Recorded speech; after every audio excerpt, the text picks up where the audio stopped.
नमस्ते बच्चों, सुप्रभात। मैं मेवाड़ा मनोज दीपदर्शन विद्या संकुल से हिंदी विषयाध्यापक। आज हम पढ़ेंगे कक्षा 5 हिंदी पाठ 6 आतंक के क्षण। इस पाठ के नए शब्द और शब्दार्थ हम पहले वाले वीडियो में पढ़ चुके हैं और अब हम हमारी कहानी की ओर बढ़ेंगे। हम हमारी कहानी की ओर बढ़ने से पहले हम इस कहानी आतंक के क्षण के सारांश देख लेते हैं। इस कहानी का निचोड़ देख लेते हैं कि इस कहानी के अंदर क्या दिया गया है, क्या समझाया गया है। तो कभी कभी हमारे जीवन में न चाहते हुए भी ऐसे क्षण आ जाते हैं। ओके, हम हमारे जीवन में, हमारे लाइफ में ऐसा समय या ऐसा क्षण नहीं चाहते हैं, लेकिन फिर भी वो आ जाता है। अर्थात हमारे नहीं चाहने पर भी वो समय आता है। जब हम आतंकित और निरुपाय हो जाते हैं, और वो क्षण कैसा होता है? आतंकित यानी कि भयभीत करने वाला, और निरुपाय हो जाता है यानी कि हमारे सामने कुछ समस्याएं या जटिलता ऐसी आ जाती हैं कि ऐसे समय में हम आतंकित हो जाते हैं, अर्थात भयभीत हो जाते हैं, डर जाते हैं, और उस भय को मिटाने के लिए कुछ भी उपाय भी हमें नहीं सूझता है। ऐसा समय आ जाता है और ऐसा समय हम नहीं चाहते हुए भी आ जाते हैं। पर यदि हम धैर्यपूर्वक, साहस के साथ आतंक का डटकर मुकाबला करें, यदि हम धैर्यपूर्वक यानी कि धीरज रख करके, साहस के साथ उस आतंक यानी कि उस भय का डट करके, यानी कि उस डर से हटे नहीं बल्कि डट करके मुकाबला करे, तो कोई कारण नहीं कि आतंक पर विजय प्राप्त नहीं की जा सके। अर्थात जो हमारे सामने भय है, जो हमारे सामने डर है, जिसका उपाय भी हमें नहीं सूझ रहा हो, ऐसी परिस्थिति में, ऐसे समय में हमें धैर्यपूर्वक धीरज रख करके पूरे साहस के साथ उस आतंक का, अर्थात उस डर का डट कर के मुकाबला किया जाए, तो उस आतंक पर, उस भय पर हम विजय प्राप्त कर सकते हैं। तो अब ऐसी ही परिस्थितियों वाली एक कहानी हमारे इस पाठ के माध्यम से समझाई गई है। तो अब हम हमारी इस कहानी को पढ़ करके समझते हैं कि वो आतंक के क्षण किस प्रकार के हैं, और उस समय क्या महसूस करते हैं हम, और उस आतंक के क्षण में, उस समय में हमें किस प्रकार से उस भय का, उस आतंक का मुकाबला करना चाहिए। तो इस कहानी के माध्यम से हमें ये सीख मिलेगी कि हमें मुकाबला कैसे करना चाहिए। तो अब हम चलते हैं हमारी कहानी की ओर। हमारी कहानी है आतंक के क्षण। कई वर्ष पहले की बात है। शाम के 5 बजने वाले थे। घने जंगल से गुजरते हुए थोड़ा थोड़ा अंधेरा छाने लगा था। ऐसे समय में बस का ड्राइवर नूर बख्श बड़ी कुशलता से बस चला रहा था।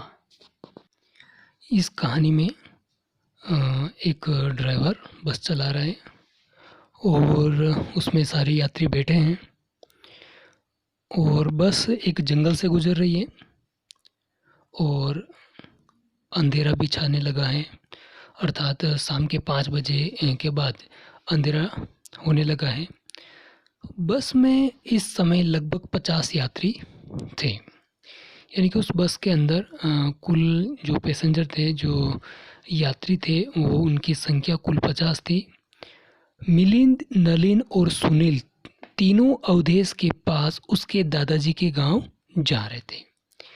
यानी कि ये तीनों मित्र हैं और ये तीनों मित्र अवधेश के साथ उसके जो दादाजी जो गांव में रहते हैं वहाँ पर वो दादाजी से मिलने जा रहे थे। मिलिंद, नलिन, सुनील और अवधेश एनसीसी के कैडेट थे। अर्थात ये चारों मित्र एनसीसी के अंदर, यानी कि नेशनल कैडेट कोर इसकी फुल फॉर्म है, पूरा नाम है। तो इसके अंदर ये इनके सदस्य थे एनसीसी के। अभी पहुंचने में तो शायद 2-3 घंटे लग जाएं। अर्थात दादाजी के गांव जहाँ जा रहे थे चारों मित्र, वहाँ पहुंचने में लगभग 2 या 3 घंटे लगने वाले थे। तब तक क्या किया जाए? अब देखो, दादाजी के गांव जाने में 2-3 घंटे लगने वाले हैं और तब तक क्या किया जाए? यानी कि वो चारों मित्र बोर हो रहे थे। बस में छाई खामोशी को तोड़ते हुए अवधेश ने पूछा कि बस में सब शांति से चुपचाप बैठे हैं और अवधेश अचानक बोला कि 2-3 घंटे लगने वाले हैं, तब तक क्या किया जाए? मेरे पास कुछ जासूसी कहानियों की किताबें रखी हैं, चलो तब तक वही पढ़ते हैं, नलिन ने जवाब दिया। जब अवधेश ने कहा कि 2-3 घंटे लगने बाकी हैं अभी पहुंचने में, तब तक हम क्या करें? तो नलिन ने जवाब दिया कि मेरे पास जासूसी कहानियां हैं, तब तक वही पढ़ लेते हैं। और चारों उनको पढ़ने में खो गए।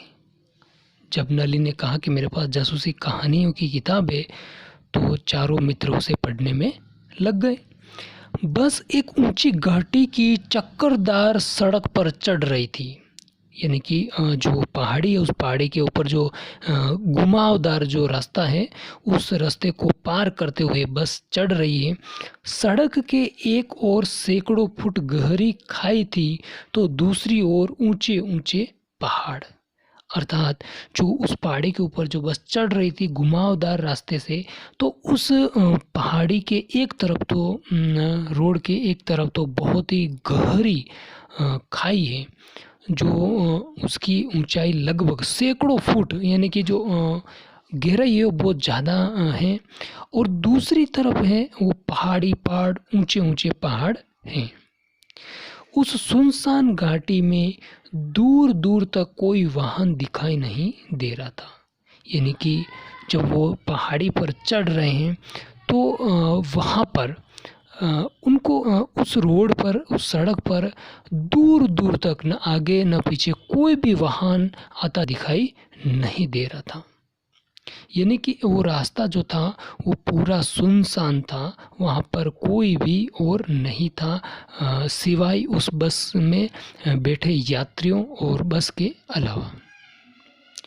तभी अचानक बस के ब्रेक जोरों से लगे और बस एक झटके के साथ रुक गई। ऐसे शांति के अंदर, उस जहाँ पर चारों तरफ कोई भी दिखाई नहीं दे रहा था और एक तरफ खाई है और एक तरफ ऊंचे ऊंचे पहाड़ हैं और बस चल रही है, तभी अचानक बस के ड्राइवर ने ब्रेक लगा करके गाड़ी को रोकी। जब तक सब संभलते तब तक बस का दरवाज़ा खोलकर 2 नकाबपोश अपने खतरनाक हथियारों सहित बस में प्रवेश कर चुके थे। अर्थात उस रास्ते पर, उस सुनसान जंगल में बस चल रही है और अचानक बस का जो ड्राइवर है उसने ब्रेक लगाया और देखते ही देखते अचानक उस बस के अंदर 2 नकाबपोश, यानी कि मुंह पर कपड़ा बांधा हुआ ताकि उसके चेहरा पूरा ढक जाए और उसे कोई पहचान न पाए, इस प्रकार के 2 व्यक्ति, 2 इंसान बस के अंदर घुस जाते हैं। और वो जो 2 नकाबपोश है, वो नकाबपोश उनके हाथों के अंदर, उनके अपने हाथों में खतरनाक हथियार थे और उन हथियारों के साथ वो बस के अंदर प्रवेश कर गए।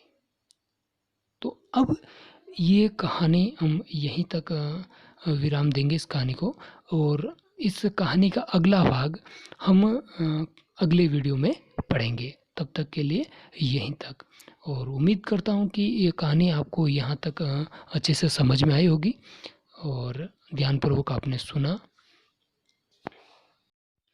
तो कहानी का अगला भाग हम अगली वीडियो में पढ़ेंगे। धन्यवाद।